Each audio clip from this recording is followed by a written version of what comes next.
Looked like a very direct practice this morning, just kind of thought out and to the point. Yeah, well,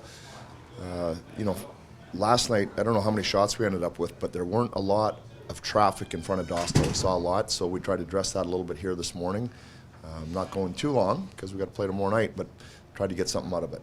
Just a maintenance day today for Kopi? Yeah, just a maintenance day, yeah. And on Kopi, he was recognized by the NHLPA as a top 5 most complete player in the league and hardest to play against in the D zone. What does it say about the respect that he clearly has around the NHL that his peers are the ones talking about him that way?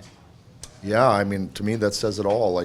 There's a lot of people with a lot of opinions, a lot of different ways to look at the game, and when your peers say that this guy is one of the most complete and one of the hardest to play against, especially with the experience that Kopi has, that's impressive. That's one to hang your hat on.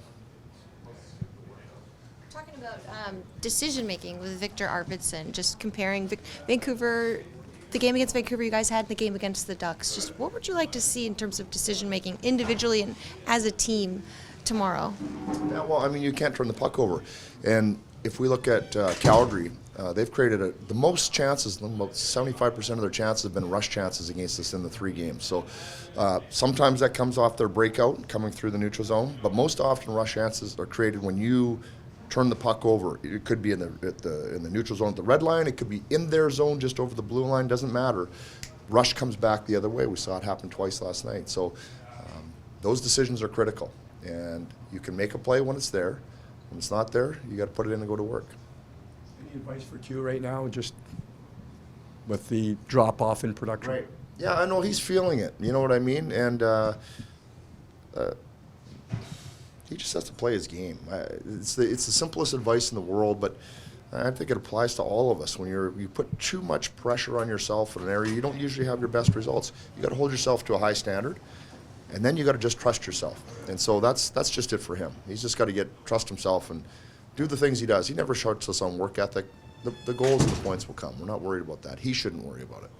After last night's game, you said the things that went wrong were very correctable for this group. Are they maybe more mentality things than stuff you're going to work on the ice?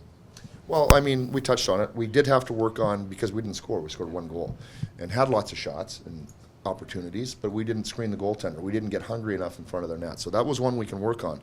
Second part, is the mindset of getting the puck in and not turning it over. That's just right here. That's focus, and we'll bring that tomorrow night. Jim, wanted to ask you, you've been on the bench for teams that have made deep runs. I'm going to ask you generally. I'm not asking you about your specific situation here, but just generally. How different, or how best you can explain the difference between Game 82 and Game 1? What the difference between regular season hockey and playoff hockey from ice level? What that difference is? I don't mean to dodge the question, but yeah. we can talk about that one. We're just focused on, we still have games to play in this regular season, so I don't really want to go there. I'm worried about games at 79. We got it right tomorrow night.